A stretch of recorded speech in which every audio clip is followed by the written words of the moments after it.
अयोध्या का राज्य ऐसा था कि इंद्र का राज्य भी उसके सामने फीका पड़ जाए, इतना वैभव ऐश्वर्यशाली राज्य था। कौशल्या और वशिष्ठ जानते थे कि भरत का स्वभाव, भरत की प्रकृति बहुत सौम्य है। अगर भरत नरेश होते हैं, राज्य संभालते हैं, तो राज्य उन्नति और समृद्धि को प्राप्त होगा।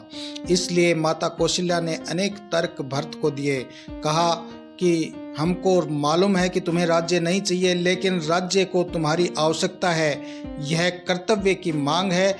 इन परिस्थितियों में तुम राजा बन जाओ। गुरु वशिष्ठ ने भी कहा कि तुम्हारे पिता दशरथ बड़े सौभाग्यशाली थे कि तुम्हारे भाइयों जैसे उन्हें 4 पुत्र मिले, लेकिन अब वह समय आ गया है कि तुम पिता के वचनों का पालन करो और इस राज्य को स्वीकार करो।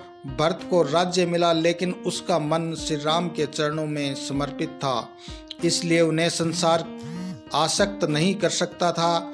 जिसमें राम के प्रति भक्ति हो, उसके मन की उपरामता खंडित नहीं होती है।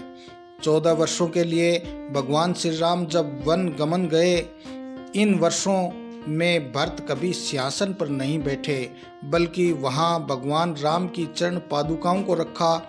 भरत ने राज्य के सभी कार्य किए। राज्य में सुख रहा, समृद्धि रही, संपन्नता रही, शांति रही, नियम व्यवस्थाएं बने रहे, सब कुछ राज्य में रहा। लेकिन भरत राजा नहीं रहे। राजा होने के एक अधिकार का भी भरत ने कभी प्रयोग नहीं किया, लेकिन राजा होने के सभी कर्तव्यों का भरत ने निर्वहन किया।